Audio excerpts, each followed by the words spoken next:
Hello, this is Dr. Tall Paul Simon, psychiatrist. Wanted to talk to you a little bit about psychiatry, what it is, what it's not, and what is mental illness and what it isn't. So please subscribe to this channel. It's encouraging to me and kind of helps me get more information out there. I appreciate your support.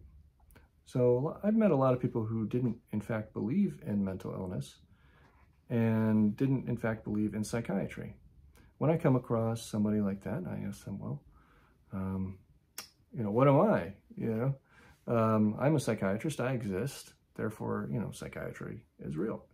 It's easy, answer, but a lot of people do, for historical family reasons or whatever, don't really think that mental illness is a real thing.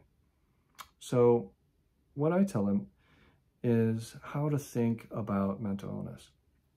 I'm a physician, okay? I'm trained as a physician, and in our medical school, we learn about all the different organs of the body, okay? And the whole person and how they interact and how they work together. Now, in learning about what can go wrong with the body, we learn about different conditions, developmentally or genetically, or diseases or infections or trauma or different things that affect different organs different ways. So, for instance, when you have a heart problem, what are some symptoms from that? Okay, you might get a little chest pain, shortness of breath. You might get pain down your left side or swelling in your ankles and different things. And those symptoms are relatively specific to the heart. There's some overlap with the lungs and different things, of course, but if you have lung problems, you might have shortness of breath, you might have a cough, you might turn blue or, have circulation problems where you're obviously not getting enough oxygen. If you have liver problems, you might have pain in your right lower quadrant there, and swelling or tenderness or digestive problems, or your skin and fingernails might turn a bit yellow, or your eyes might turn a little bit yellow.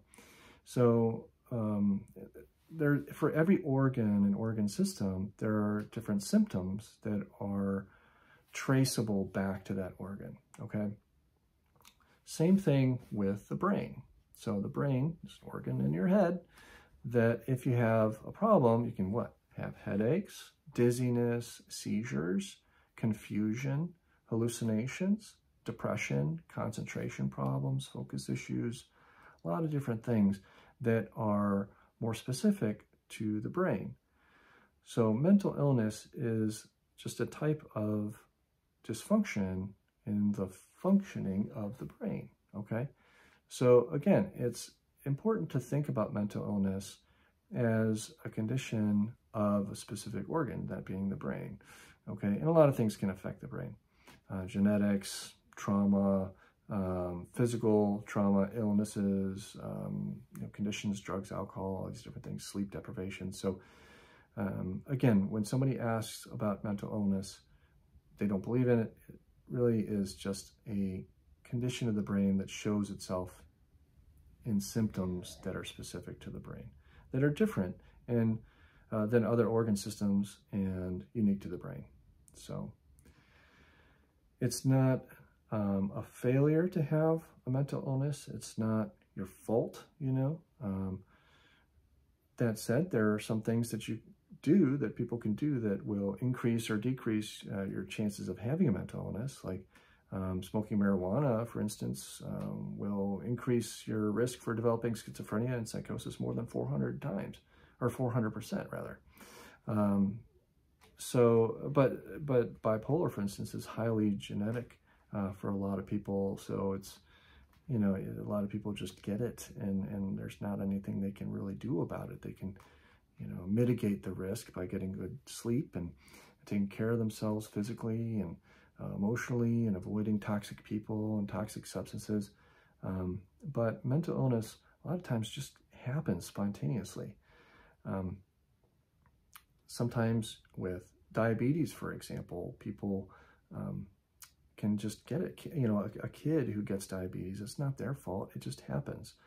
It's a condition. Maybe they have a genetic susceptibility to diabetes, but it's not their fault. A little kid does not had one too many pieces of candy and all of a sudden they're horribly diabetic and on insulin or else they die. I mean, that's just not how it works. Whereas, you know, a 50-year-old male like me who eats too much junk and doesn't get enough exercise and gets type 2 diabetes, you know, and blood sugars get low, well, you know, it's a little bit more my fault, you know. Similarly, like somebody who uses a bunch of drugs or alcohol or,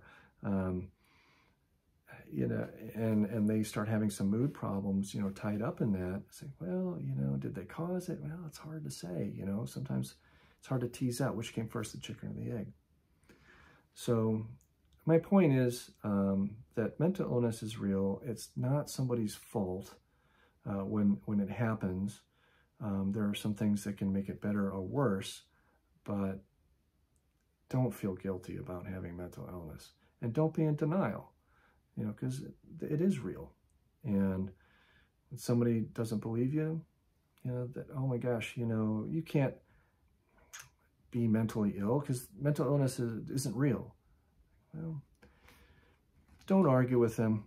Maybe present your case, but might want to just talk about something else. All right? I hope this video has been helpful. Please subscribe to the channel. You all take care and get good sleep habits.